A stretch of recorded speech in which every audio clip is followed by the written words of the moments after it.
সুনন্দিনীর আড্ডাতে আজকে আমরা যে বিষয়টা নিয়ে এসেছি এটা আমাদের অনেকের কাছেই ভীষণ নিজের বিষয়, মেয়েদের স্বনির্ভরতা। ও আমি তো জিজ্ঞেস করতেই ভুলে গেছি, আশা করি তোমরা সকলে খুব ভালো আছো, সুস্থ আছো। আমরাও ভালো আছি। আজকে এই বিষয় নিয়ে আমরা তুলে ধরবো আমাদের মতামত। মেয়েদের উপার্জন এবং সেই উপার্জনকে কেন্দ্র করে মহিলাদের জীবনের বিবর্তন আমাদের আজকের আলোচ্য বিষয় এটাই। মেয়েদের স্বনির্ভরতা, স্বনির্ভর জীবন ভীষণ দামি। আচ্ছা দিদি, তোমার মা তো চাকরি করতেন, তো মেয়েদের এই স্বনির্ভরতার বিষয়টা তুমি কিভাবে দেখো? আমি মনে করি প্রত্যেক মেয়ের স্বনির্ভর হওয়া জরুরি। সফল সে কতটা হতে পারলো সেটা বড় কথা নয়, তার নিজের পায়ে দাঁড়ানো, অর্থাৎ নিজের পায়ে তো আমরা প্রত্যেকেই দাঁড়িয়ে থাকি, কিন্তু সেই নিজের পায়ে দাঁড়ানোটা এই অর্থে আর্থিকভাবে সে যেন কারোর ওপর ডিপেন্ড না করে। এই আর্থিক স্বনির্ভরতাটা যদি তার না থাকে তাহলে একটা সময় পরে তার উপযুক্ত সম্মান এবং প্রাপ্য অধিকারটা সে মেনে নিতে পারে না।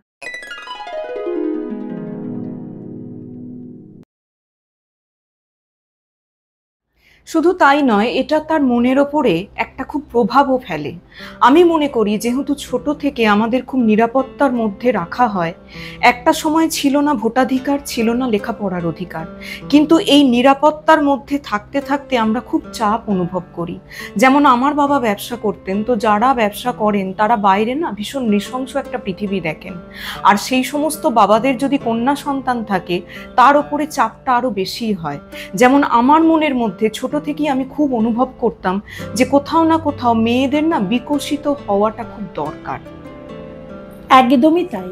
মেয়ে শিশু যখন জন্মায় তখন আমাদের মধ্যে একটা প্রয়াস থাকে তাকে ঘরের মধ্যে রেখে কত কিছু শেখানো যায়, কত কিছু করানো যায়। এইটা যে কতটা ভুল সেটা আজকের সমাজে দাঁড়িয়ে আমি এবং আমার মতো যারা এই পরিবেশে বড় হয়েছে তারা বুঝতে পারছে। অর্থাৎ মেয়েকে অবশ্যই আমি বলছি না যে ঘরের বাইরে তাকে বের করতে হবে সব সময়, কিন্তু তাকে বাইরের জগৎটা চিনতে দিতে হবে, চেনার সুযোগটুকু করে দিতে হবে। ছোটবেলা থেকে দেখেছি মানুষ প্রয়োজনে রোজগার করে। মেয়েদেরকেও কোথাও না কোথাও বোঝানো হয় যে যদি তোমার দরকার থাকে তবেই তুমি উপার্জন করবে, না হলে তোমার দরকারই বা কি আছে। ধনী গরিব মধ্যবিত্ত সব জায়গাতেই মেয়েদেরকে একটা কোণঠাসা করে একটা সময় রাখা হতো, কিন্তু বিভিন্ন লড়াইয়ের মধ্যে দিয়ে চলতে চলতে মেয়েদের মূল্যবোধটাও কোথাও যেন পাল্টে গেল, এবং এখন আমরা দেখতে পাচ্ছি যে সবাই শিক্ষিত হতে চায়, সবাই কাজ করতে চায়, এবং তারা নিজেরা নিজেদের গলা উঁচু করে কথা বলতে চায়। আমার একটা কথা খুব মনে পড়ছে এই ক্ষেত্রে, সেটা একটু বলতে চাই। সেটা হচ্ছে যে আমি খুব অল্প বয়সে চাকরির জগতে প্রবেশ করেছিলাম। হ্যাঁ, একেবারেই আমার স্নাতকোত্তর ডিগ্রি লাভ করার পরে পরেই আমি একটি ভালো সংস্থায় চাকরি পাই। আমার বাবা মা দুজনেই সরকারি চাকুরে। তো আমাদের প্রতিবেশী একজন ভদ্রলোক আমার মাকে মজা করে বলেছিলেন যে আরে তোমাদের তো এরপর বাড়িতে টাকা খাওয়ার লোক থাকবে না, মাম্পুও চাকরি পেয়ে গেল এত তাড়াতাড়ি। তো যাই হোক, তার কিছুদিনের মধ্যেই আমার বাবা চলে যান। মা আর আমি এক অকুল সংগ্রামের মধ্যে পড়ি। আর্থিক সংগ্রাম বলছি না, মানসিকভাবে আমরা খুব একা হয়ে যাই। তো যাই হোক, মা পরে ওই ঘটনাটা যখন আমাকে বলে তখন আমার মনে হয়েছিল যে আজকের সমাজে দাঁড়িয়ে একটি মেয়ে সে নিজের যোগ্যতায় একটা চাকরি পেয়েছে, সেখানে তার বাবার বয়সী একজন মানুষ সে তার চাকরি পাওয়াটাকে সম্মান না জানিয়ে বরং তাকে অসম্মান করে বলছে যে তার চাকরি পাওয়াটার সে যোগ্য নয়, কেননা তার পরিবার আর্থিকভাবে সচ্ছল। এই যে একটা প্রথাগত ধারণা, একটা মেয়ে যখন খুব ভালো একটা কাজ করে, হয়তো কোনো সাহসিকতার কাজ করে, তখন তাকে বলাও হয় যে বাহ, তুমি তো বাড়ির ছেলের কাজ করেছো। আদতে দেখতে গেলে তো ছেলে মেয়ে আলাদা বলে কিছু তো নেই, সবাই সবার মতন শ্রম দিয়ে এই সমাজকে আমরা এগিয়ে নিয়ে যাচ্ছি। হ্যাঁ, মেয়েরাও যেমন শ্রমজীবী, পুরুষ মানুষও শ্রমজীবী। আমরাই দুনিয়া চালাই, আমরাই পৃথিবীকে এগিয়ে নিয়ে যাই, তাহলে কেন তাকে আলাদা করে দেখা হবে? পুরোনো দিনের ধারণাই ছিল যে রোজগারটা প্রয়োজনে হবে। তো সেই যে একটা বদ্ধমূল ধারণা থেকে আমরা যে বেরিয়ে এগিয়ে যেতে পেরেছি এবং এখন সবাই কাজ করছে, এবং আমরা দেখতে পাই বিভিন্ন জায়গাতে ছেলেদের থেকে বেশি কাজ মেয়েরাই করছে। কিন্তু যেটা হয়, মেয়েরা উপার্জন করার পরে কি বাবা মায়ের পাশে দাঁড়াতে পারে? সেটা একটা বড় প্রশ্ন। একদমই তাই। এই প্রশ্নটা তুই যখন তুললি, সেক্ষেত্রে আমি একটা ছোট্ট কথা বলতে পারি। আমার পরিবার আর্থিকভাবে কোনোদিনই আমার উপর ডিপেন্ডেন্ট ছিল না, কিন্তু মানসিকভাবে আমার মা অনেকটাই আমার উপর ডিপেন্ডেন্ট ছিল। কিন্তু আমার স্বামী যেহেতু পরিবারে পুরুষতান্ত্রিক সমাজ, সেই সমাজের সে প্রতিনিধি, তার জোরটা বেশি। সে জীবনে চাকরির ক্ষেত্রে আমার থেকে বেশি পজিশনে এবং ভালো চাকরি করত, এবং সংসারটাও সে চালাতো। ফলে তার মতামতের গুরুত্ব অনেক বেশি। তাই যতবার জীবনে চাকরির জন্য বা পরিবারের জন্য আপোষ করতে হয়েছে, আমাকেই করতে হয়েছে। এমনকি আমার জীবনে আমি আমার একটা লিডিং কেরিয়ার ছেড়েও আমি বাইরে চলে গেছি আমার স্বামীর সঙ্গে হাসি মুখে। কেননা সংসারে মেয়েদেরকে এখনো সেইভাবে অনেক ক্ষেত্রেই ধরা হয় না যে তার স্বামীর মতো সেও বলতে পারে যে না, তুমি বাইরে যাচ্ছ তোমার চাকরির জন্য। হয়তো সেই গ্রুমিংটা প্রত্যেক পরিবার করে উঠতে পারে না।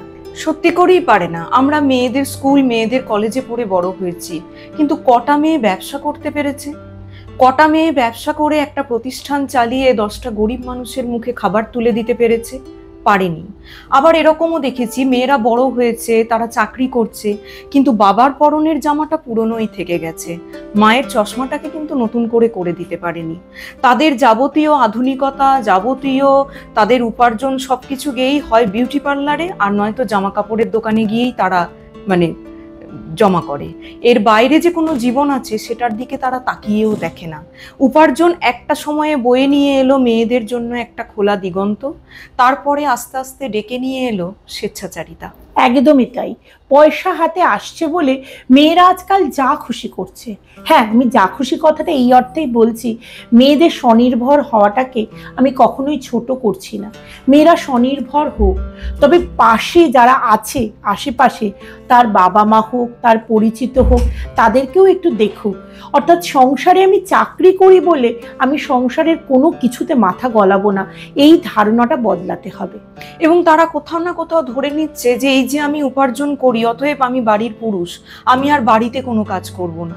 কিন্তু আমার জেঠিমা চাকরি করতেন, বা আমরা আমাদের স্কুলে দিদিমণিদেরকে দেখেছি, কলেজের ম্যাডামদেরকে দেখেছি, তারা কাজ হয়ে যাবার পর তারা কিন্তু বাড়িতে হাউসওয়াইফের মতনই থাকতেন। তাদের আলাদা মূল্যবোধ ছিল। সেই জায়গাটা আজকের দিনে পুরোপুরি হারিয়ে গেছে। এই যে মূল্যবোধটা হারিয়ে যাওয়ার পেছনে আমার সব থেকে যেটা মনে হয়, মানুষের হাতে খুব তাড়াতাড়ি এই এত গ্যাজেট এবং ইলেকট্রনিক জিনিসের ব্যবহার।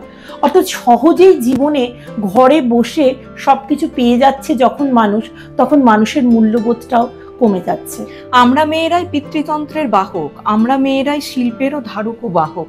কিন্তু কোথাও না কোথাও যে দিকটার দিকে নজর দেওয়াটা উচিত, যে কিছু বিশেষ জিনিস সেগুলো ছেলে বা মেয়ে বলে আলাদা কিছু নয়।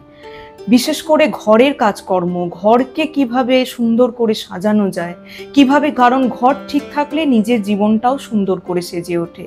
তাই শুধু পড়াশোনা করব, চাকরি করব, নিজের পায়ে দাঁড়াবো, এটা যেমন গুরুত্বপূর্ণ, তেমন মানসিক স্বাস্থ্য এবং পরিবারকে দেখে রাখবো, এই দায়িত্ববোধটাও যেন তাদের মধ্যে জন্মায়। সুস্থ সমাজ এবং সুস্থ পরিবার গঠনের দায় শুধু নারীর ওপর কখনোই থাকতে পারে না, সেটা নারী পুরুষ উভয়ের। কিন্তু উভয়ের দায়িত্বটাও যথাযথভাবে পালন করতে হবে। একটা সুস্থ সমাজ এবং সংসার গড়ে তোলার ক্ষেত্রে দুজনের হাতে হাত মিলিয়ে চলতে হবে। কেমন লাগলো আমাদের আজকের আলোচনা? আমাদের আলোচনা যদি আপনাদের ভালো লেগে থাকে তাহলে অবশ্যই লাইক করবেন এবং আমাদের চ্যানেলটিকে সাবস্ক্রাইব করবেন। যদি কোনো মতামত থাকে তাহলে অবশ্যই কমেন্টে লিখে জানাবেন। নমস্কার।